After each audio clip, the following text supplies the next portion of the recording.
Bom, galera, mais uma questão do IBGE 2017, Agente Censitário de Informática. A pergunta é: observe a figura a seguir. Ilustra as configurações do computador de Pedro. Aí ele está lhe dando o processador, a memória instalada, que é a memória principal, ou seja, a memória RAM, e o tipo do sistema. E aí ele pergunta: sobre as configurações do computador de Pedro, é correto afirmar que o clock do processador é 2.80 GHz, o disco rígido possui apenas alguns megabytes livres, a memória principal possui 640 megabytes, a velocidade de internet é de 64 megabits por segundo e o processador possui 7 núcleos. Bom, gente, vocês aqui poderiam ficar em dúvida em duas partes dessa questão, que de cara seria: o processador possui 7 núcleos, porque ele colocou aqui ó, o i7, e sobre o clock que ele colocou 2.80, tá vendo?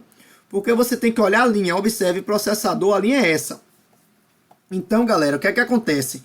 Nessa tela aqui especificamente, quando você tem algo assim do tipo Intel Core i7, isso aqui, gente, significa o nome do seu processador, o tipo dele, beleza? É a identificação mais básica dele.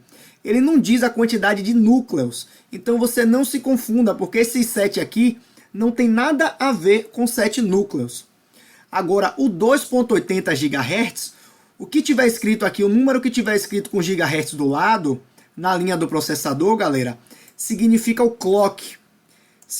E o clock é aquela velocidadezinha que você consegue carregar os programas, beleza? Então você tem que ficar bem esperto nesse tipo de questão.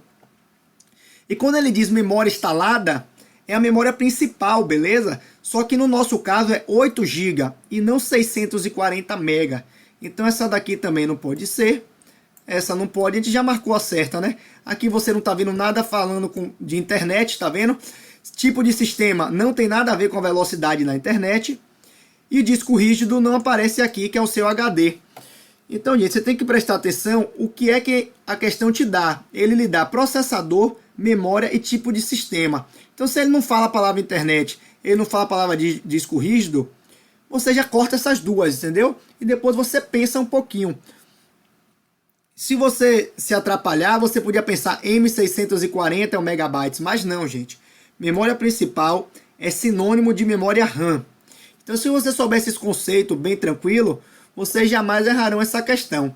E para vocês verem no computador de vocês como chegar nessa telinha, é muito simples. Basta que você venha aqui ó, no menu do Explorer, essa pastinha aqui amarela, tá vendo? E aí onde tiver aqui o seu computador, o desenho do computador, você clica com o botão direito, Propriedades. E ele vai abrir a tela, ó, parecidíssima com aquela. Tá vendo aqui? Isso vai lhe dar o nome do seu computador. No caso do meu, eu tenho 1.60 de clock, de processador, e o tipo do meu processador é Intel Core i5, tá vendo? Então agora você já aprendeu a identificar, vai estar preparado para esse tipo de questão. Se gostaram, se inscrevam no canal, um grande abraço e até a próxima.